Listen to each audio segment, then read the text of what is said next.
dhulku waxa uu ku wareegaa qorraxda duniduna kombiyuutarka maxaa kuu diiday in aad barato adigoo kaliya ku dhigan kara 3 bilood haddii aad ku soo biirto kooraskayga free basic computer application Tixi waxay kuu diyaarisay lab casriyeysan oo qof iyo kombiyuutar ah iyo sidoo kale buukus u diyaarsan qaab fudud oo uu fahmi karo qof kasta waxa aadna heli doontaa maalin tiyari ah iyo maalin baraticaal ah kaliya kuma dhigayno casharro ay ka mid yihiin shididda iyo bakhtiinta kombiyuutarka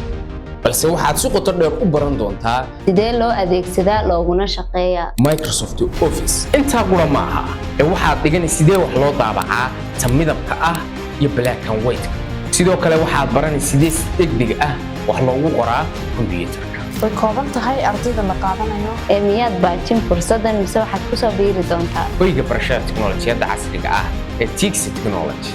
waxay faahfaahin iyo macluumaad inta dheeri ah nagala soo xiriir lambarada ciwaanada kala duwan ee kaaga muuqda shaashada mahadsan